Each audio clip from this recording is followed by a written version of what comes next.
আমি একজন গুনাহমুক্ত নারী হতে চাই, আমি একজন সত্যিকারে আদর্শ মা হতে চাই, আমি একজন আল্লাহর খাস বান্দি হতে চাই। এই সিদ্ধান্ত নিয়ে 4টি কাজ খেয়াল করিয়া করবা। আর আমার মাওলার কাছে গুনাহ মাফ করাবার জন্য তওবা করবা বেশি বেশি। আর গুনাহ থেকে বাঁচার জন্য আমার মাওলারে বেশি বেশি বলবা। আমার শায়েখ মুর্শিদ বলেন, একটা দোয়া বেশি বেশি করিয়া পড়লে আমার মাওলা গুনাহ থেকে বাঁচার মতো হিম্মত চাকর দিয়া দিবে। দৈনিক কমপক্ষে 100 বার ইয়া আরহামার রাহিমিন, ইয়া আরহামার রাহিমিন, এই দোয়া যারা বেশি বেশি পড়বে রব্বুল আলামিন তাদেরকে গুনাহ থেকে ফিরে থাকার মতো যোগ্যতা হিম্মত দান করিয়া দিবে। এই 6টা আমলের কথা বললাম রে মা। আর শেষ একটা আমল করার কথা বলি মা। আজকের যারা উপস্থিত হয়েছে অধিকাংশ মা কোরআন তেলাওয়াত করতে জানো না, অধিকাংশ মা সুন্দর করে নামাজ আদায় করতে জানো না, অধিকাংশ মা জীবনে হালাল হারাম বেঁচে চলো না। অনেক মা আছো সমিতির ভিতরে এখনো পর্যন্ত লেগে আছো। হাতে ব্যয় দরিয়া বলি মা গো, এই যে কোরআন তেলাওয়াত জীবনে শিখলা না, কিয়ামতের ময়দানে জবাব দেওয়া লাগবে। নামাজের পরই যত্নবান হলে না, জবাব দেওয়া লাগবে। হালাল হারাম বেঁচে না চললে জবাব দেওয়া লাগবে। মাগো একদিন তুমিও চলিয়া যাবে, আমিও চলিয়া যাব গো মা। একদিন কবরে পড়িয়া থাকবো, আমার কবরে কেউ খবর নিবে না। আমারে যে কবর দিয়া রাখিয়া চলিয়া আসবে, আর কেউ আমার কাছেও যাবে না। এই দুনিয়াতে কত কবর দিলাম, কবরে যখন রাখি তখনই ছেলে বেহুশ হইয়া পড়ে, তখনই ভাই বেহুশ হইয়া পড়ে, কিন্তু অল্পক্ষণ পরে সবাই যে কবর ছাড়িয়া চলিয়া যায়, ওই কবরের কাছে আর কেউ কোনদিন আসে না।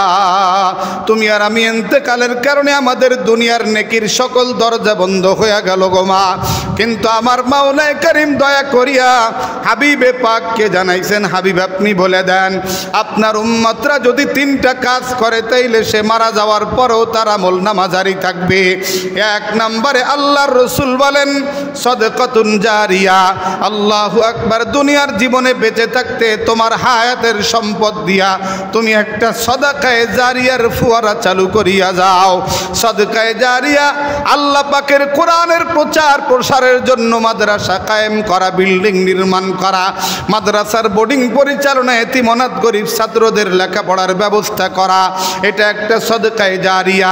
মসজিদ নির্মাণ করা, রাস্তাঘাট কালভার্ট পুল পানির ব্যবস্থা করা, ঠান্ডা ছায়ার ব্যবস্থা করে দেওয়া, মরুভূমিতে পানির ব্যবস্থা অথবা যাত্রী ছাউনির ব্যবস্থা করা, কোনো রাস্তাঘাট ভেঙে গেলে সুন্দর মেরামত করে দেওয়া, মানুষের চলার রাস্তার মাঝে কোনো খাল নদী বাঁধলে মেরামত করে 4 বাহাক্কা করিয়া দেওয়া। এই সদকায়ে জারিয়ার কাজ, উত্তম সদকায়ে জারিয়ার কাজ হলো ইলমের প্রচার আর প্রসার করিয়া যাওয়া। আমার আম্মা জানেরা অনুরোধ করিয়া বলি, এনে মাদ্রাসায় পর্যন্ত প্রায় 53টা বাচ্চা আলিফ থেকে শুরু করে কোরআনের হাফেজ কমপ্লিট করেছে গো মা। এমন একটা সুন্দর আল্লাহ পাকের এই রহমতের টাওয়ার, এই টাওয়ারের সাথে তোমার ঘরের একটা রহমতের তুমি যদি সম্পর্ক করতে যাও, আমার মা বোনেরা দিল থেকে কিছু আজীবন সদস্য হইয়া যাওয়া, সদকায়ে জারিয়া হইয়া থাকবে। আল্লাহ পাক কবুল করে কিয়ামত পর্যন্ত মাদ্রাসা থাকবে। এই মাদ্রাসা থেকে হাজারো ছাত্র হাফেজ হবে, ওই হাফেজদের কাছে আরো 1000 ছাত্র হাফেজ হবে, ওই ছাত্রের কাছে আরো হাজারো হাফেজ ছাত্র হবে। এভাবে করে চলতে চলতে চলতে চলতে কিয়ামত পর্যন্ত আল্লাহর বদলে তোমার আমল নামার ভিতরে সদকায়ে জারিয়ার নেকি চলতে থাকবে। কিয়ামতের ময়দানে তুমি উঠবা, কোরআনের বরকতে আল্লাহ পাক তোমাকে হয়তো সুন্দর পরিবেশ করিয়া দিবে, তোমার আমল নামা তোমার হাতে আমার মাওলা দিবে। তুমি দেখবা হাজারো কোরআন তেলাওয়াতের সওয়াব, হাজারো তাহাজ্জুদের নেকি, হজের নেকি আমার ভিতরে আসছে। মাওলারে জিজ্ঞেস করবে, মাবুদ গে আমল নামা তো আমার না, আমি জীবনে কোরআন পড়তে জানতাম না, খতম করি নাই, আমি গরিব মানুষ হজ করতে পারি নাই, আমি গরিব মানুষে কাজ করতে পারি নাই। রব্বুল আলামিন বলবে, বান্দা বান্দিরে ইমানের মহাব্বতে আমি মাওলার মহাব্বতে পড়িয়া তোমার কাছের অর্থগুলি তুমি যেভাবে খরচ করিয়া ফেলাইছো, বিসমিল্লাহির রহমানির রহিম। ألهاكم التكاثر حتى زرتم المقابر كلا سوف تعلمون ثم كلا سوف تعلمون كلا لو تعلمون علم اليقين لترون الجحيم ثم لترونها عين اليقين ثم لتسألن يومئذ عن النعيم وقال تعالى وأما بنعمة ربك فحدث وقال النبي الصادق المصدوق سيدنا رسول الله صلى الله عليه وسلم أنا أفضل الأنبياء وأمتي أفضل الأمم أو كما قال النبي عليه الصلاة والسلام سبحانك لا علم لنا إلا ما علمتنا إنك أنت العليم الحكيم رب اشرح لي صدري ويسر لي أمري واحلل عقدة من لساني يفقه قولي وبك نستعين يا مستعان الحمد لله আল্লাহ তাবারক ওয়া তাআলার শাহী দরবারে শুকর রব্বুল আলামিন আমাদেরকে এই সময়ের এক দামি মজলিসে আল্লাহর রহমতের ফেরেশতাদের বেষ্টনীর মজলিস গুনাহ মাফের মজলিস এই মুহূর্তে সবচাইতে সেরা মজলিসে আল্লাহ পাকের ঘরে জুমার দিন জুমার নামাজের আগে কিছু দিনই কথা শোনা বলা এবং দোয়া মাহফিলের আয়োজনে উপস্থিত হওয়ার তৌফিক দান করেছেন আলহামদুলিল্লাহ। আম্মা জানেরা যারা উপরে বসছেন মেহেরবানি করে আপোষে কথা না বলে আপনার দুইটি দায়িত্ব আল্লাহর পক্ষ থেকে আপনাকে দেওয়া, এই দুই দায়িত্ব সম্পর্কে আপনাকে জিজ্ঞেস করা হবে কিয়ামতের ময়দানে। আজকে আলোচনার মধ্যে যদি বুঝে আসে যে দায়িত্ব আমার উপরে কি পরিমাণ বোঝা এবং ভার, আর যদি সিদ্ধান্ত নেন বাকি জীবনে দায়িত্ব পালন করার জন্য আপ্রাণ চেষ্টা করব, আশা করা যায় আল্লাহ তাআলা হাসরের কঠিন দিনে আপনাকে আল্লাহ তাআলা এই দায়িত্ব থেকে, দায়িত্বের জবাবদিহিতা থেকে মুক্তি দান করবেন।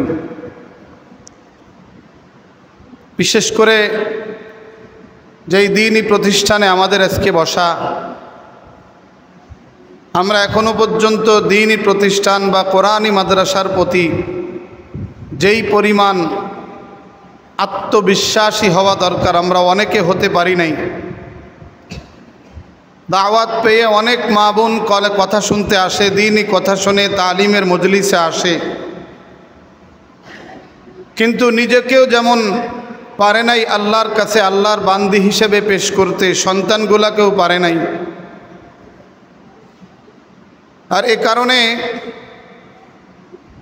একদিকে যেমন দুনিয়ার জীবন ও সন্তানের কাছ থেকে যেমন ব্যবহার পাওয়া দরকার ছিল, জীবনের শেষের দিকে হায়াতে বেঁচে থাকলে তেমন সুন্দর ব্যবহার পায় না, আর ইন্তেকালের পরে এই সন্তান দিয়েও কোনো কল্যাণকর কোনো বিষয় তার কাছ থেকে পাওয়া সম্ভব হয় না।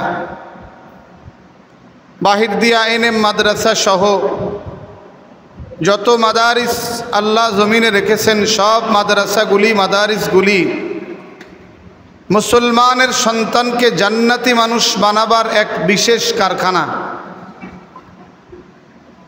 আল্লাহ রব্বুল আলামিন দুনিয়াতে মানুষ সৃষ্টি করেছেন মুসলমান হয়ে মৃত্যুবরণ করতে বলেছেন। আল্লাহ রব্বুল আলামিন এই মুসলমানিত্ব শিক্ষা দিতে লক্ষাধিক পয়গম্বর প্রেরণ করেছেন।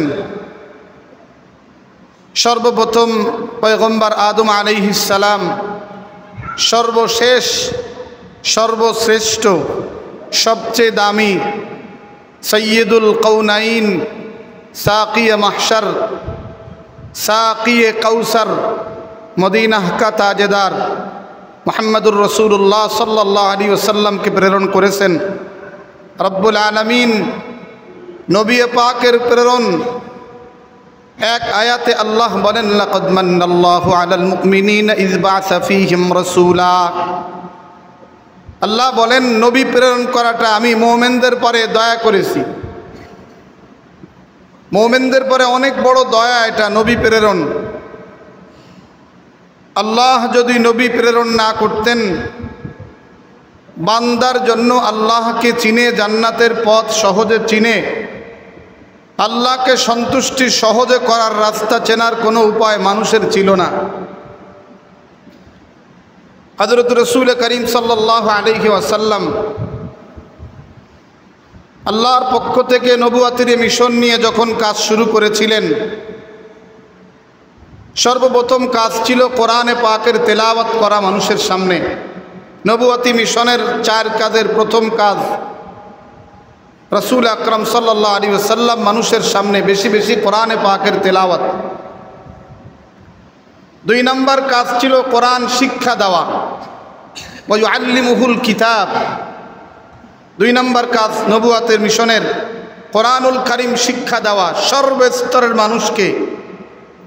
ছোট্ট বড় নাই, রাসূল পাকের কাছে প্রায় 250 বছর বয়সী মানুষও কোরআনুল কারীম শিখেছেন, জান্নাতি মানুষ হয়ে গেছেন। এই নবুয়তি মিশনের তৃতীয় কাজ হলো জন্মগতভাবেই মানুষ আত্মা নাপাক অবস্থায় পৃথিবীতে আগমন করে। তার মানে সব মানুষের গুনাহের যোগ্যতার ক্ষমতা খুব প্রবল থাকে।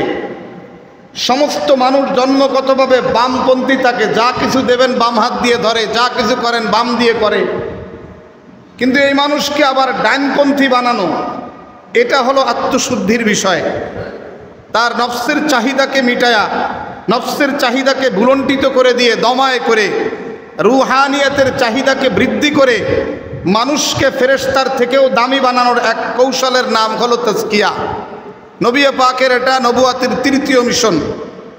4 নাম্বার মিশন হলো হিকমা।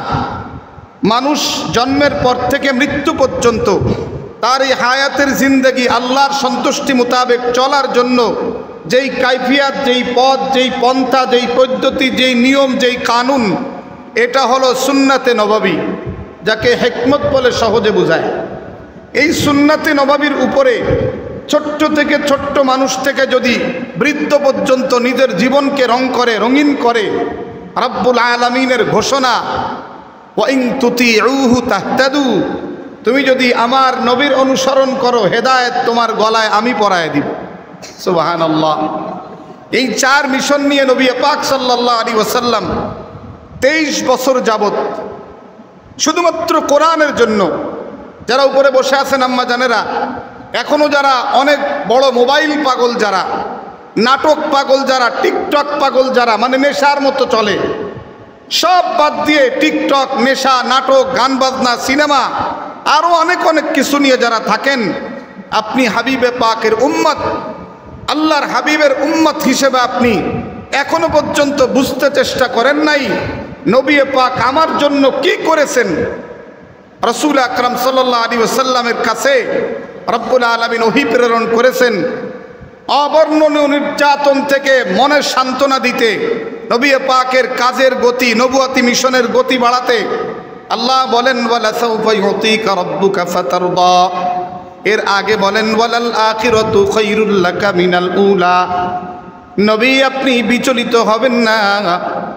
কোরআন প্রচার করতে, নবুয়তি মিশন প্রচার করতে যাইয়া আপনার উপরে যে অবর্ণনীয় নির্যাতন আসে, অকথ্য গালিগালাজ, জাদুকর বলা আসে, যারাই বলুক না কেন আপনার এই মুহূর্তের পরে যে নিয়ামত আসবে এই থেকে আরো বেশি নিয়ামত আপনার জন্য পরবর্তীতে রয়েছে। আখিরাতু খায়রুল লাকা মিনাল উলা, প্রথম যে নিয়ামত আপনি পান, প্রথম যে কষ্ট পান, এর থেকে পরবর্তীতে আপনার জন্য অনেক উত্তম নিয়ামত রয়েছে। আল্লাহ পাক বয়ান করতে পারেন, ওয়ালা সাউফা ইউতিকা রাব্বুকা ফাতারদা। হাবিব, আল্লাহ পাক আপনাকে এত দিবেন, অতি শীঘ্রই দিবেন, অতি শীঘ্রই দিবেন যে আপনি খুশি হয়ে যাবেন। আলহামদুলিল্লাহ, নবী পাকের শেষ জীবনে এসে আল্লাহ পাক কিছু দিয়েছেন। আল্লাহ পাক রব্বুল আলামিন নবী পাকের হাস্যোজ্জ্বল চেহারা দেখাইছেন। আর ইন্তেকালের পরে তো আখিরাতে আছেই, কিন্তু আল্লাহর নবী কোনো কিছু চিন্তা না করে নবী পাক বলেন, আল্লাহ আপনি আমাকে খুশি করবেন, তো আপনি বলেছেন আমি হাবিবুল্লাহ ততক্ষণ পর্যন্ত শান্ত হব না যতক্ষণ পর্যন্ত আমার একটা উম্মত জাহান্নামে পড়ে থাকবে। আল্লাহু আকবার। দয়ার নবী, মায়ের নবী আমার 23 বছর যাবৎ কোরআনের কারণে শুধু এমন নির্যাতন, তাইফের ময়দানে নিজের রক্ত ঝরাইছেন, দান দান মোবারক শহীদ হয়েছে। মক্কার জমিনে নবী পাককে দুনিয়া থেকে বিদায় করার ষড়যন্ত্র সিদ্ধান্ত হয়েছে। মক্কার জমিনে সেজদারত অবস্থায় নবী পাকের ঘাড়ের উপরে উটের উজুড়ি বুজুড়ি বুড়ি দেওয়া হয়েছে। সেখান থেকে ক্ষান্ত নয়, আল্লাহ পাক যেদিন নবী পাককে হিজরত করার অনুমতি দিলেন, নবী পাক আবু বকরকে নিয়ে হিজরতের জন্য রওনা হইয়া শেষ রাতে যখন সে গারে সুরের মাঝে আত্মগোপন করলেন, 3 দিন পরে যখন সেখান থেকে বের হয়ে মদিনার দিকে রওনা দিলেন, জিবরাইল আমিন এসে বললেন, ওগো আল্লাহর নবী, আপনার হৃদয়টা অনেক ভার, চোখের মাঝে আপনার যেন একটা পানি পানি ভাব এসছে, জন্মভূমির মায়ায় বুঝি? নবী বলে, জিবরাইল তাই না তো কি, জন্মভূমির মায়া কি আমার নাই? হাবিবে কিবরিয়ার এই ভারাক্রান্ত হৃদয়ের মাঝে রব্বুল আলামিন ওহীর আদেশ দিয়ে সিক্ত করে বলেন, নবী কান্না করতে হবে না, হৃদয়কে ভাঙতে হবে না। ইন্নাল্লাযী ফারাদা আলাইকাল কুরআনা লারাদ্দুকা ইলা মাআদ। বিচলিত হবেন না, মন ভাঙবেন না। নবী আপনার ব্যক্তিগত কোনো আক্রোশে আপনাকে দেশ থেকে বিতাড়িত হতে হচ্ছে না, আপনার ব্যক্তিগত কোনো কারণে আপনাকে তাড়ায় দেওয়া হচ্ছে না, আপনাকে তাড়ায় দেওয়া হচ্ছে শুধুমাত্র কোরআনের কারণে। আমি কোরআনওয়ালা, আমি কোরআনের যিনি প্রেরক, কোরআনকে যে নাজিল করেছি, আমি আল্লাহ বলতেছি, আমি আপনাকে সসম্মানে বীরের বেশে আমি আল্লাহ পাক আপনার জন্মভূমিতে আবার ফিরাই দিব। কোরআনের কারণে আমার নবী 23 বছর যাবৎ যা সহ্য করেছেন, অকল্পনীয়, অবর্ণনীয়, অসহনীয়, ভাবনীয়, কিন্তু ফল দাঁড়াইছে কি শোনেন মা বোনেরা আমার, খুব লক্ষ্য করে শোনেন। হাবিবে পাকের এই 23 বছরের নবুয়তি 4 মিশনের পরে জীবন বাজি রেখে, সব কিছু বাজি রেখে আল্লাহর নবী যখন চলেছেন, মাত্র 23 বছর সময়ের মধ্যে 1.25 লক্ষ নয়, প্রায় 1,40,000 জাহান্নামের তলদেশের মানুষ আল্লাহর জান্নাতের 1 নম্বরের মানুষ হয়েছে। সেই জান্নাতি মানুষ বানাবার এক কারখানা হলো কোরআনী মাদ্রাসা, যেখানে কালেমা তৈয়বা থেকে শুরু করে মুসলমানের দৈনন্দিন জীবনের ফরজ তালিমগুলি দেওয়া হয়। আল্লাহর নবীর নবুয়তি মিশনের প্রথম দায়িত্ব কোরআনে পাকের তেলাওয়াত বিশুদ্ধ শেখানো হয়। আল্লাহ পাক রব্বুল আলামিনের ঘোষিত আল্লাহর পরিবার তৈরি করা হয়, তার মানে হাফিজে কোরআন। আল্লাহর নবী বলেন, আল্লাহ বলেছেন, আহলুল কোরআনে হুম আহলুল্লাহি ওয়া খাসসা। আল্লাহ পাক কারো থেকে জন্ম নেন নাই, কাউকে জন্ম দেন নাই, আল্লাহর কোনো আহাল নাই, কিন্তু জমিনে যারা আল্লাহর কালামের হাফেজ হয়, এই মানুষগুলি আল্লাহর পরিবারভুক্ত মানুষ হয়ে যায়। আমার মা বোনেরা জন্য লক্ষ্য করে শোনেন, আপনার উপরে দায়িত্বগুলিও কিন্তু রয়ে গেছে। আপনাকে আল্লাহ পাক রব্বুল আলামিন 2 ব্যাপারে জিজ্ঞেস করবেন। নাম্বার 1, আল্লাহ জিজ্ঞেস করবেন, ও মহিলা তুমি তোমার পেটে ধারণকৃত সন্তানকে তুমি কোন পথে পরিচালিত করেছিলে। এ দায়িত্ব মায়ের। একজন মাকে আল্লাহ পাক মা হওয়ার মতো নিয়ামত দিয়েছেন। কত বড় নিয়ামত দুনিয়াদার মহিলারা বুঝবে না, যে সকল মহিলা সন্তান প্রিয়, অধিক সন্তান মহিলা, এরাই বুঝবে। আধুনিকা কোনো নারী সন্তান পেটে নেওয়ার উপকারিতা বুঝে না। সত্যকারে বাস্তব কথা, যত মহিলা সন্তান যত কম নেয় ওই মহিলা তত অসুস্থ বেশি। আমাদের যতদূর দেখা, এই আধুনিক জামানার কিছু আগে মা বোনেরা 5টা 7টা 10টা সন্তান নিত। এতগুলি সন্তান স্বাভাবিকভাবে আল্লাহ দিতেন, আল্লাহর ফজলে রোগগ্রস্ত না। কিন্তু 1টা 2টা সন্তানের মা বাকি সময় আল্লাহর নাফরমানিতে কাটাইতে কাটাইতে শেষ জীবনে এমন কোনো অপারেশন নাই যা করা লাগে না। অধিক সন্তান মাদের জন্য অনেক বড় নিয়ামত। দুনিয়ার দিক থেকে দেখার নিয়ামত আপনাদের বলি। এই কয়েকদিন আগে ঢাকার মাইলস্টোন স্কুলে যখন বিমান দুর্ঘটনা ঘটল, এক সন্তানের মা বাবা কিন্তু কলিজা ফাটা কান্না কেঁদেছে। কিন্তু 2 সন্তানের মা বাবারা আর এক সন্তান বুকে জড়ায়া তাদের শোককে নিবারণ করেছে। আবার অনেকে সিদ্ধান্ত নিয়েছে নেব, কিন্তু রব যদি বলে আর দেব না, কেউ দিতে পারবে না, কেউ দিতে পারবে না। এই জন্য সন্তানের মা হওয়া এক বড় নিয়ামত। এত বড় নিয়ামত, এত বড় নিয়ামত রব্বুল আলামিন বলেন, হাবিব দুনিয়ার মাদেরকে শুনায় দেন, ইন্নাল জান্নাতা তাহতা আকদামিল উম্মাহাত। আল্লাহ পাক রব্বুল আলামিন সন্তানের জান্নাত মা বাবার সন্তুষ্টির ভিতরে রেখেছে। তাহতা আকদামিল উম্মাহাত, মায়ের পাওটা ধোয়া দিলে মা এমনি দোয়া করে। আমার মা প্রায় মাসখানেক ব্রেন সেন্সে পাগল, পায়খানা করে পরিষ্কার করি, আমার গায়ে হাত বুলায়।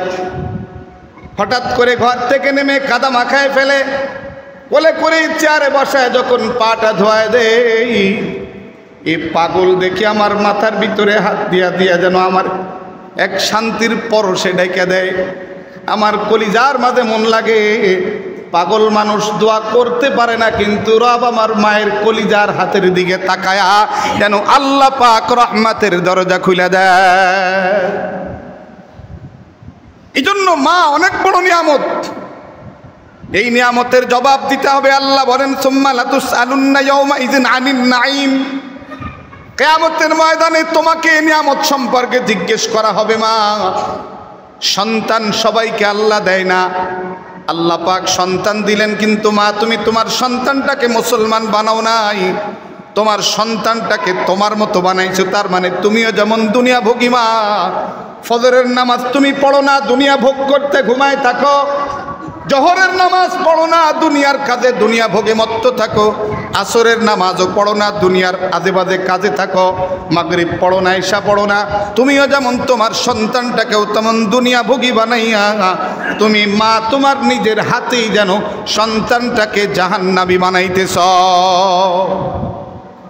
শোনো মা বোনেরা, আমার বাজানেরা, কোনো মা কোনো বাবা তার সন্তানকে যদি 5 বছর বয়স পূর্ণ হলে আল্লাহর কালাম শিক্ষা দিতে, মুসলমানি শিক্ষা দিতে, মা অথবা বাবা যদি সন্তানটাকে হাতে ধরে ধরে ঘর থেকে বের করে নিয়ে মাদ্রাসায় যাইয়া উস্তাদের কাছে মাদ্রাসায় ভর্তি করায়, ভর্তির খাতায় নামটা লেখায় দেয়, হাবিবে কিবরিয়া বলেন ওই মা বাবা তার কলিজার টুকরা সন্তানটাকে জান্নাতের কাছে আগায় দিল, জান্নাতের কাছে আগায় দিল। কিন্তু যেই মা বাবা তার সন্তানকে কোরআন শিক্ষা দিল না, শরিয়াত শিক্ষা দিল না, দিন শিক্ষা দিল না, সন্তান কোরআন পড়তে জানে না, নামাজ পড়তে জানে না, পাক না পাক জানে না, মেয়েটা বালেগা হয়েছে, পর্দার খবর তার কাছে নাই, ছেলেটা বালেগ হয়েছে, নামাজ পড়ার খবর তার কাছে নাই। যেই মা বাবা এই সন্তানটাকে কোরআনের কাছে দিল না, অন্য শিক্ষায় শিক্ষিত করে দুনিয়া কামাবার টার্গেট করলো। সন্তানের আমার চেহারা ভালো ডাক্তার বানাবো, সন্তান আমার চেহারা ভালো মেধা ভালো ইঞ্জিনিয়ার বানাবো, সন্তানের আমার মেধা ভালো আরো বিসিএস ক্যাডার বানাবো। বন্ধু মা, ও বন্ধু, ও মা, আপনি সত্যিকারে বলেন তো মেধার চেহারা দান করেছেন কে? যেই মালিক মেধা দান করেছেন শুকরিয়া আদায় করে সেই মালিকের কোরআন শেখানো আগে জরুরি, উচিত। এটাই যুক্তিসঙ্গত এবং এটাই নিয়ম। যেই মায়ে কাজটা করে না সে আল্লাহর সাথে এক রকমের নাফরমানি করে। এজন্য মাদেরকে বলি, যারা আসছেন, আপনার কলিজার টুকরা সন্তান যদি এনে মাদ্রাসায় দিয়ে থাকেন, আপনি সৌভাগ্যবতী মা, আপনি রত্নগর্ভা মা। কলিজা থেকে দোয়া করি, আল্লাহ একটা সন্তানকেও তুমি এলমে উফতহি থেকে, তোমার এলমের নূর থেকে তুমি অন্ধকারে ফেলে দিবা না।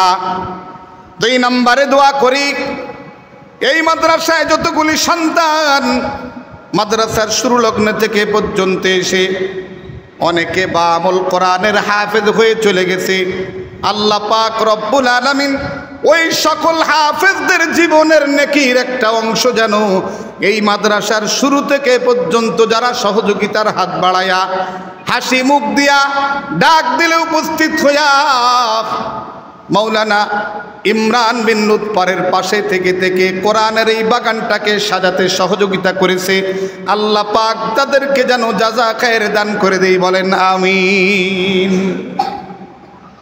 আমার মা বোনেরা, এজন্য 2টা দায়িত্ব আপনাকে দিয়ে আমি আলোচনা শেষের দিকে যাব। জুমার দিন 1 নম্বর দায়িত্ব হলো আপনার সন্তানের ব্যাপারে জিজ্ঞেস করা হবে। সন্তান ভূমিষ্ঠ হওয়ার পরে 5 বছর পর্যন্ত মায়ের কোলে ছিল, মাই হলো মাদ্রাসা। আল্লাহ জিজ্ঞেস করবে, মা তুমি তোমার সন্তানকে আল্লাহ চিনাইছিলে কিনা? সন্তানকে আল্লাহ চেনানো এটা মায়ের দায়িত্ব। সন্তানকে আল্লাহ চেনানো মায়ের দায়িত্ব। সন্তানকে কালেমার তালকিন দেওয়া মায়ের দায়িত্ব। সন্তানকে কালাম শিক্ষা দেওয়া, আলিফ বা তাসা শিক্ষা দেওয়া মায়ের দায়িত্ব। যেই মা স্বাভাবিক বলবা আমি তো পারি না, তুমি পারো না কেন, এটাও তোমার জন্য আর এক অন্যায় আর চরম অপরাধী। তুমি তওবা করে তুমি এখন থেকে লেগে যাও, কোনো একজন মহিলার কাছে যায়া তুমি কোরআনের তালবে আলেম হইয়া যাও। একটা অক্ষর শিখাও, যদি তুমি কবরে চলে যাও আল্লাহ তোমার এই দায়িত্বের ব্যাপারে আর জিজ্ঞেস করবে। সন্তানের জন্য প্রথম মাদ্রাসা হইল মা। সন্তান এই দায়িত্ব, মা সন্তানের দায়িত্ব পালন করলো না তো কিয়ামতের ময়দানে সন্তান যখন জাহান্নামের আসামি হবে, রবের আদালতে দাঁড়ায় সন্তান বলবে, ইন্না আতা'না সাদাতানা ওয়া কুবারা'না, রব্বে কারীম গো, আমি তো আমার একাকী আমি জাহান্নামের রাস্তায় হাঁটি নাই। ইন্না আতা'না সাদাতানা ওয়া কুবারা'না, আমি তো আমার অনুসরণ করেছি আমার যারা সামনে ছিল, আমার বাবা, আমার মা, আমার বড় ভাই, আমার উস্তাদ, আমার নেতা নেত্রীদের অনুসরণ করেছিলাম, আমার শিক্ষকের অনুসরণ করেছিলাম। ফাদাল্লুনা সাবিলা, আয় আল্লাহ ওই মানুষগুলি আমাকে তোমাকে চেনাবার কোনো পথ দেখায় নাই, তোমাকে চেনাবার কোনো ইলম কালাম আমাকে দেয় নাই। আজকে আমি তোমাকে হারাইয়া জাহান্নামের পথে চলে যাইতেছি। আজকে তুমি আমাকে আসামি বানাইলা মাবুদ, কিন্তু ওই সময়ের অপরাধের কারণে তুমি আমার মা অথবা বাবা, স্পষ্ট তো বলবে না, বলবে যেই বা যারা এই কাজটি করেছে, ওয়ালা আনহুম লানান কাবীরা, আমি জাহান্নামে চলে যাই। আমার মনের কষ্টের কারণে আমি তাদের পরে লানাত করি। আল্লাহ আমার এই জাহান্নামে যাওয়ার এই কষ্টের কারণে আমি বলি, আমার মা অথবা বাবা, আমার উস্তাদ, আমার নেতা নেত্রী যেই হোক না কেন, যার কারণে তোমাকে আমি চিনতে পারি নাই, তোমার রাস্তায় আসতে পারি নাই, ওই মানুষের তুমি ডবল শাস্তি দিয়া দিবা। তাফসীরে কিতাবের ভিতরে আসছে, মা বোনেরা আমার শোনো, জাহান্নামের মাঝে মানুষ এত কঠিন অবস্থার শিকার হবে, এক পর্যায়ে রব্বুল আলামিন কথা বলতে নিষেধ করে দিবেন, আর কোনো কথা বলবি না আমার সাথে। আল্লাহু আকবার। তখন মুফাসসিরিনে কেরাম লেখেন, কথা তো বলতে পারবে না, কুকুরের মতো ঘেউ ঘেউ করতে করতে সময় কাটাবে, আর কোনো কথা বলতে পারবে না। এজন্য সময় থাকতে নিয়ামত কাছে আছে। সুম্মা লাতুসআলুন্না ইয়াউমাইযিন আনিন নাঈম। এক নম্বরের দায়িত্ব হলো মাগো তোমার সন্তানটাকে আল্লাহ চিনাও, রসুল চিনাও, দিন চিনাও, আখিরাত চিনাও, আখিরাতের শওকওয়ালা সন্তান বানাও, জান্নাতমুখী এক সন্তান বানাও। দুই নম্বর দায়িত্ব হলো মাগো তোমার আমানত, তুমি তোমার স্বামীর আমানতের খেয়ানত করবে না। তুমি বিবাহের পরে তুমি পুরাটাই তোমার স্বামীর আমানত, তোমার স্বামীর পরিবারের সব তোমার হাতে আমানত। এই সন্তানটাও স্বামীর সন্তান, তোমার কাছে আমানত। এই আমানতের খেয়ানত কোনোভাবেই করবা না। আজকের আধুনিকা নারীরা এগুলো করে বেশি। শ্বশুর শাশুড়ির সাথে ভালো সুন্দর কোনো আচরণ করে না, বলে আমার সাথে করে না, আমি কেন করব? আরে কুকুরে মানুষ কামড়ায়, মানুষ তো কুকুর কামড়াইতে পারে না। তুমি যদি আখিরাতওয়ালা নারী হও, জান্নাতি নারী হইতে চাও, তোমার সাথে দুর্ব্যবহার করলেও তুমি মোটামুটি সব্যবহার করতে থাকো। আল্লাহর কসম করে বলি, শেষ জীবনে হলো এই বুড়া, এই নির্যাতনকারী শ্বশুর শাশুড়িকে আল্লাহ পাক দুর্বল বানায়া তোমার কোলের কাছে খেদমত করাবে, আর কেঁদে কেঁদে বলবে মাগো আমারে মাফ করিয়া দিস। এমন হাজারো ঘটনা এই সমাজে এখনো আছে। পুত্রবধূকে সারা জীবন নির্যাতন করেছে, শেষ জীবনে বয়সের বার্ধক্যে নরম হয়ে গেছে। এই পুত্রবধূর কাছে ছাড়া আর কোথাও জায়গা হয় নাই।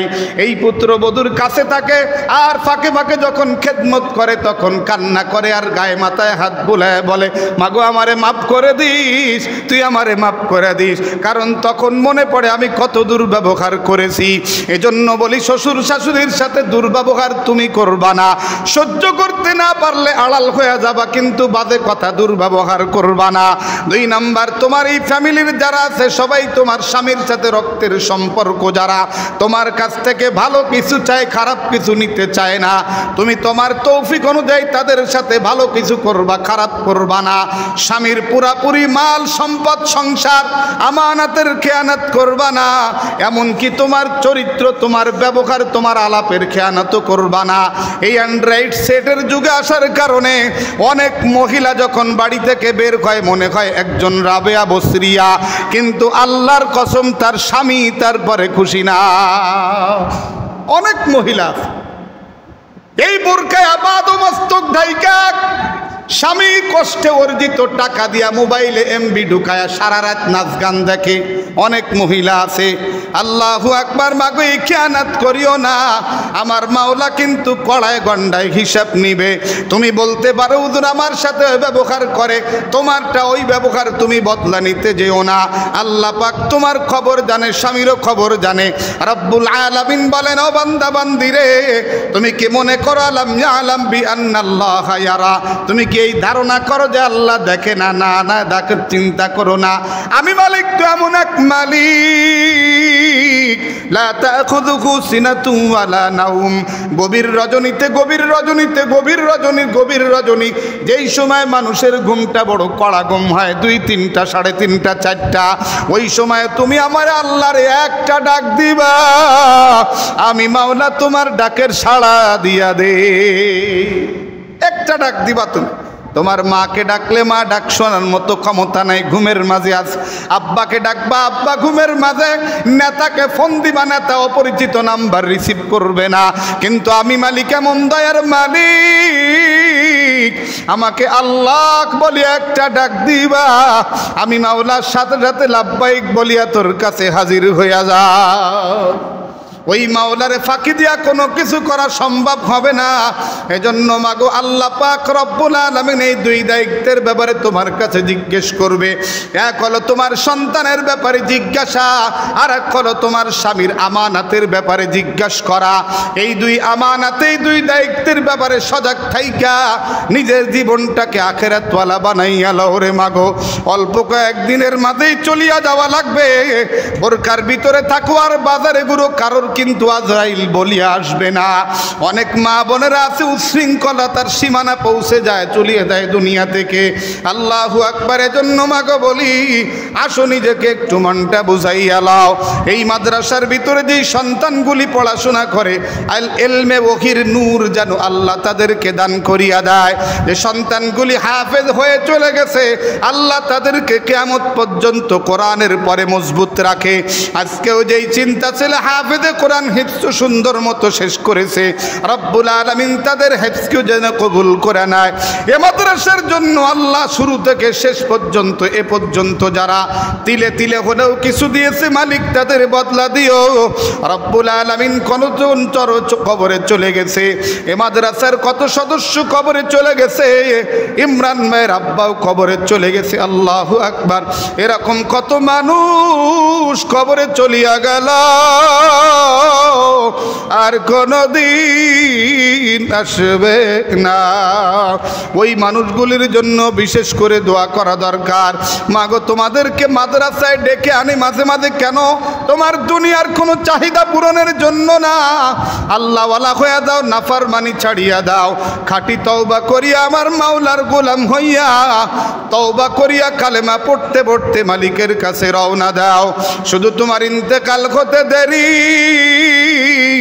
দুনিয়াতে কত চাহিদা, কত আরাম, কত কিছু চেয়েছো কিন্তু পাও নাই। আমার মাওলার একজন খাঁটি বান্দি হইয়া মৃত্যুর বিছানায় শুইয়া যাও। আমার মাওলা ডাক দিয়া বলেছেন, যেই মানুষটি ঈমানের উপরে মজবুত হইয়া মৃত্যুর বিছানায় শুইয়া যাবে, ওই মানুষটাকে জান্নাত দেখাইয়া জান্নাতে নিয়ে যাবে। আমার মা বোনের এজন্য আসো, তোমাদের কাছে বিনীত আরজ করিয়া বলি রে মা, তুমি আজকে থেকে সিদ্ধান্ত নাও, আমি একজন খাস পর্দাওয়ালা নারী হব। যেই নারী ঘরে বসে হাত তুলবে, আরশের মালিক দেখে নিবে, টের পাবে, কবুল করবে। আমি একজন সত্যিকারে গুনাহমুক্ত মানুষ হতে চাই। আমি একজন সত্যিকারে আল্লাহওয়ালা মহিলা হতে চাই। এজন্য মাগো কয়েকটা কাজ তুমি করবা। 5 ওয়াক্ত নামাজ তুমি ঘরের কোনায় সময় মতো পড়বা। আল্লাহু আকবার, আল্লাহু আকবার। রমজান মাস আসলেই কোনো বাহানা ছাড়া আল্লাহর ফজলে রোজা রাখিয়া দিবা। ছোটখাটো কোনো রোগের জন্য রোজা ছাড়িয়া দিবা না। সিদ্ধান্ত নিবা, মরাই তো লাগবে। রোগের কারণে রোজা রাখলেও মরিয়া যদি রোজা রাইখা মরিয়া যায়, কোনো অসুবিধা হবে না, আল্লাহর জান্নাতে চলিয়া যাব। আল্লাহু আকবার, আল্লাহু আকবার। 3 নাম্বার হলো মা গোরা আমার, তোমার চরিত্র ঠিক রাখবা। আর স্বামীর খেদমতের ব্যাপারে তুমি যথেষ্ট সজাগ থাকবা। মা গোরে আমার ভালো করিয়া শোনো, এ জগতেও কিন্তু অনেক ভালো মহিলা আছে আলহামদুলিল্লাহ। এমন ভালো মহিলা যাদের ঘরে আছে, ওই পুরুষের জীবন বড় ধন্য, ওই পুরুষের হায়াত বড় লম্বা হয়, ওই পুরুষের ইবাদত বন্দেগীতে মজা, আর ইনকাম কম করে ওই পুরুষের সংসারে বড় শান্তি। যেই ঘরে এমন শান্তওয়ালা ভালো মহিলা পড়ে না, ওই মহিলার পুরুষটা ইনকাম করেও সুখে না। ওই ঘরের ভিতরে শান্তির কোনো লেশমাত্রাও নাই, ওই ঘরের মাঝে আল্লাহর রহমত পর্যন্ত নাই। এজন্য মাগো সিদ্ধান্ত নাও, আমি একজন আল্লাহওয়ালা মহিলা হতে চাই, আমি একজন গুনাহমুক্ত নারী হতে চাই, আমি একজন সত্যিকারে আদর্শ মা হতে চাই, আমি একজন আল্লাহর খাস বান্দি হতে চাই। এই সিদ্ধান্ত নিয়ে 4টি কাজ খেয়াল করিয়া করবা। আর আমার মাওলার কাছে গুনাহ মাফ করাবার জন্য তওবা করবা বেশি বেশি। আর গুনাহ থেকে বাঁচার জন্য আমার মাওলারে বেশি বেশি বলবা। আমার শায়েখ মুর্শিদ বলেন, একটা দোয়া বেশি বেশি করিয়া পড়লে আমার মাওলা গুনাহ থেকে বাঁচার মতো হিম্মত চাকর দিয়া দিবে। দৈনিক কমপক্ষে 100 বার ইয়া আরহামার রাহিমিন, ইয়া আরহামার রাহিমিন, এই দোয়া যারা বেশি বেশি পড়বে, রব্বুল আলামিন তাদেরকে গুনাহ থেকে ফিরে থাকার মতো যোগ্যতা হিম্মত দান করিয়া দিবে। এই 6টা আমলের কথা বললাম রে মা। আর শেষ একটা আমল করার কথা বলি মা। আজকের যারা উপস্থিত হয়েছে, অধিকাংশ মা কোরআন তেলাওয়াত করতে জানো না, অধিকাংশ মা সুন্দর করে নামাজ আদায় করতে জানো না, অধিকাংশ মা জীবনে হালাল হারাম বেঁচে চলো না। অনেক মা আছো সমিতির ভিতরে এখনো পর্যন্ত লেগে আছো। হাতে ব্যয় দরিয়া বলি মা গো, এই যে কোরআন তেলাওয়াত জীবনে শিখলা না, কিয়ামতের ময়দানে জবাব দেওয়া লাগবে। নামাজের পরই যত্নবান হলে না, জবাব দেওয়া লাগবে। হালাল হারাম বেঁচে না চললে জবাব দেওয়া লাগবে। মাগো একদিন তুমিও চলিয়া যাবা, আমিও চলিয়া যাব গো মা। একদিন কবরে পড়িয়া থাকব, আমার কবরে কেউ খবর নিবে না। আমারে যে কবর দিয়া রাখিয়া চলিয়া আসবে, আর কেউ আমার কাছেও যাবে না। এই দুনিয়াতে কত কবর দিলাম, কবরে যখন রাখি তখনই ছেলে বেহুশ হইয়া পড়ে, তখনই ভাই বেহুশ হইয়া পড়ে, কিন্তু অল্পক্ষণ পরে সবাই যে কবর ছাড়িয়া চলিয়া যায়, ওই কবরের কাছে আর কেউ কোনোদিন আসে না। তুমি আর আমি ইন্তেকালের কারণে আমাদের দুনিয়ার নেকির সকল দরজা বন্ধ হইয়া গেল গো মা। কিন্তু আমার মাওলায়ে কারীম দয়া করিয়া হাবিবে পাককে জানাইছেন, হাবিব আপনি বলে দেন আপনার উম্মতরা যদি 3টা কাজ করে তাইলে সে মারা যাওয়ার পরেও তার আমল নামা জারি থাকবে। 1 নম্বরে আল্লাহর রাসূল বলেন সাদাকাতুন জারিয়া। আল্লাহু আকবার। দুনিয়ার জীবনে বেঁচে থাকতে তোমার হায়াতের সম্পদ দিয়া তুমি একটা সাদাকায়ে জারিয়ার ফুয়ারা চালু করিয়া যাও। সাদাকায়ে জারিয়া আল্লাহ পাকের কোরআনের প্রচার প্রসারের জন্য মাদ্রাসা কায়েম করা, বিল্ডিং নির্মাণ করা, মাদ্রাসার বোর্ডিং পরিচালনা, এতিম অনাথ গরিব ছাত্রদের লেখাপড়ার ব্যবস্থা করা, এটা একটা সাদাকায়ে জারিয়া। মসজিদ নির্মাণ করা, রাস্তাঘাট কালভার্ট পুল পানির ব্যবস্থা করা, ঠান্ডা ছায়ার ব্যবস্থা করে দেওয়া, মরুভূমিতে পানির ব্যবস্থা অথবা যাত্রী ছাউনির ব্যবস্থা করা, কোনো রাস্তাঘাট ভেঙে গেলে সুন্দর মেরামত করে দেওয়া, মানুষের চলার রাস্তার মাঝে কোনো খাল নদী বাঁধলে মেরামত করে 4 বাহাক্কা করিয়া দেওয়া। এই সাদকায়ে জারিয়ার কাজ, উত্তম সাদকায়ে জারিয়ার কাজ হলো ইলমের প্রচার আর প্রসার করিয়া যাওয়া। আমার আম্মা জানেরা অনুরোধ করিয়া বলি, এনে মাদ্রাসায় পর্যন্ত প্রায় 53টা বাচ্চা আলিফ থেকে শুরু করে কোরআনের হাফেজ কমপ্লিট করেছে গো মা। এমন একটা সুন্দর আল্লাহ পাকের এই রহমতের টাওয়ার, এই টাওয়ারের সাথে তোমার ঘরের একটা রহমতের তুমি যদি সম্পর্ক করতে চাও, আমার মা বোনেরা দিল থেকে কিছু আজীবন সদস্য হইয়া যাওয়া, সাদকায়ে জারিয়া হইয়া থাকবে। আল্লাহ পাক কবুল করে কিয়ামত পর্যন্ত মাদ্রাসা থাকবে। এই মাদ্রাসা থেকে হাজারো ছাত্র হাফেজ হবে, ওই হাফেজদের কাছে আরো 1000 ছাত্র হাফেজ হবে, ওই ছাত্রের কাছে আরো হাজারো হাফেজ ছাত্র হবে। এভাবে করে চলতে চলতে চলতে চলতে কিয়ামত পর্যন্ত আল্লাহর বদলে তোমার আমল নামার ভিতরে সাদকায়ে জারিয়ার নেকি চলতে থাকবে। কিয়ামতের ময়দানে তুমি উঠবা, কোরআনের বরকতে আল্লাহ পাক তোমাকে হয়তো সুন্দর পরিবেশ করিয়া দিবে, তোমার আমল নামা তোমার হাতে আমার মাওলা দিবে। তুমি দেখবা হাজারো কোরআন তেলাওয়াতের সওয়াব, হাজারো তাহাজ্জুদের নেকি, হজের নেকি আমার ভিতরে আসছে। মাওলারে জিজ্ঞেস করবে, মাবুদ গে আমল নামা তো আমার না, আমি জীবনে কোরআন পড়তে জানতাম না, খতম করি নাই, আমি গরিব মানুষ হজ করতে পারি নাই, আমি গরিব মানুষে কাজ করতে পারি নাই। রব্বুল আলামিন বলবে, বান্দা বান্দিরে ইমানের মহাব্বতে আমি মাওলার মহাব্বতে পড়িয়া তোমার কাছের অর্থগুলি তুমি যেভাবে খরচ করিয়া ফেলাইছো, ইয়া আল্লাহ রে, আল্লাহু আকবার, আল্লাহু আকবার, তুমি যে খরচ করিয়া ফেলাইছ আমি মাওলায়ে কারীম তিলে তিলে বাড়াইয়া বাড়াইয়া তোমার জন্য দিয়ে দিয়েছি। ও দুনিয়ার মহিলারা, এজন্য হাতে পায়ে ধরিয়া বলি, মাগুরে দুনিয়া একেবারে ক্ষণস্থায়ী জায়গা, হঠাৎ করিয়া এই দুনিয়া থেকে মানুষ চলিয়া যায়। এই যে কয়েকদিন আগে আমার মাকে নিয়ে হাসপাতালে ছিলাম 250 বেডে, আল্লাহু আকবার, শুনতে পাইলাম এক মহিলা তার সন্তান গর্ভজাত সন্তান গর্ভ থেকে যখন বের করেছে, সন্তানকে যখন অপারেশন করে বের করেছে, 1 ঘন্টা পরে সন্তান পড়ে রয়েছে, মা দুনিয়া থেকে বিদায় হয়ে গেছে। এমন কত ঘটনা প্রতিদিন ঘটতেছে রে মা। সন্তান দুনিয়াতে বচিয়া থাকবে, তুমি চলিয়া যাবা। এজন্য নেককার সন্তান রাখিয়া যাও, আর নিজের আমল নামা জারি রাখতে সাদকায়ে জারিয়া করিয়া লাও। গুনাহ থেকে বেঁচে থাকার জন্য আপ্রাণ চেষ্টা করো। যদি তোমার কোনো দরকার না হয়, অ্যান্ড্রয়েড সেটটা, টাচ ফোনটা তুমি বাদ দিয়া দাও, একটা বাটন ফোন দিয়া তোমার স্বামী তোমার আত্মীয় স্বজনের সাথে সম্পর্ক রাখো। খোদার কসম করিয়া বলি, যেই মহিলারা বড় ফোন ব্যবহার করে না, ওই মহিলাদের রুহানিয়াত আর তোমার রুহানিয়াত কোনোদিন এক হবে না। এজন্য মাগো আসো, মাদ্রাসার সদস্য খাতায় স্থায়ী আজীবন সদস্য খাতায় নাম লেখায়া যাও। এ মাদ্রাসার জন্য খাস করে দোয়া করিয়া যাও, সন্তানদের জন্য দোয়া করিয়া যাও, মাদ্রাসার হিতাকাঙ্ক্ষীর জন্য দোয়া করিয়া যাও। আল্লাহ যারা দুনিয়া শিখিয়াও সন্তান আখিরাতওয়ালা বানাইতেছে, আল্লাহ তুমি তাদেরকে জাযা খায়ের দান করে দাও, আমিন। আমি কোরআন শরীফের আয়াত পড়ছিলাম, আল্লাহ পাক রব্বুল আলামিন বলেন আলহাকুমুত তাকাসুর হাত্তা যুরতুমুল মাকাবির। মানুষ দুনিয়ার নেশার মাঝে ডুবে আছে।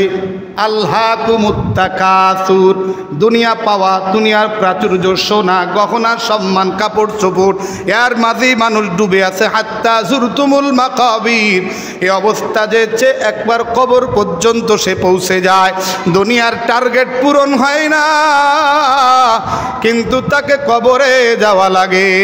কাল্লা সাউফা তা'লামুন, ও মানুষ এই কাজটা তোমার করা কখনো উচিত হইল না। অতি শীঘ্রই তুমি জানতে পারবে তোমার কর্মের ফল। আল্লাহ বলেন সুম্মা কাল্লা সাউফা তা'লামুন। অতঃপর আবারও বলি বান্দা শোনো, এরকম ভাবে আল্লাহকে ভুলে যাওয়া দুনিয়ার নেশায় মাথা তোমার জন্য উচিত হয় নাই। সুম্মা কাল্লা সাউফা তা'লামুন, অতি শীঘ্রই জানতে পারবে। কাল্লা লাউ তা'লামুনা ইলমাল ইয়াকিন, আল্লাহ বলেন কখনো এটা উচিত হয় না তুমি এই কাজটা করা। অতি শীঘ্রই তুমি অবশ্যই জানতে পারবে বাস্তবতা। সুম্মা লাতারাবুন্নাহা আইনাল ইয়াকিন, এরপরে তুমি সচক্ষে দেখতে পারবে তোমার কর্মের ফল। সুম্মা লাতুসআলুন্না ইয়াউমাইযিন আনিন নাঈম, অতঃপর কিয়ামতের ময়দানে তোমার কাছে জিজ্ঞেস করা হবে প্রত্যেকটা নিয়ামত সম্পর্কে। আল্লাহর নবীর সাহাবীরা, আল্লাহর নবী, আমরা তো এক বেলা খাই আর এক বেলা খাইতে পারি না, একটা কাপড় আছে আর একটা কাপড় নাই, জুতা পায়ে দিতে পারি না, এরপরেও কি কোনো নিয়ামতের জিজ্ঞেস করা হবে? আল্লাহর নবী বলেন ওই যেই রুটিটুকুন খেয়ে তুমি ক্ষুধা নিবারণ করতেছ ওটাও আল্লাহর নিয়ামত, ওই ব্যাপারেও কৈফিয়ত দেওয়া লাগবে। আল্লাহ তুমি আমাদেরকে কত নিয়ামত দিয়া ডুবাইলা, একটা নিয়ামতের যদি কৈফিয়ত চাও দিতে পারবো না। তোমার শাহী দরবারে বিনীত দাবি, আমাদের কৈফিয়ত নিও না। আল্লাহর নবী বলেন আল্লাহ পাক বলেন আম্মা বিনিআমাতি রাব্বিকা ফাহাদ্দিস, নবীকে সম্বোধন করে দুনিয়াবাসীকে বলেন এই দুনিয়ার মানুষ, তোমরা আল্লাহর নিয়ামতের কথা বেশি বেশি বলতে থাকো।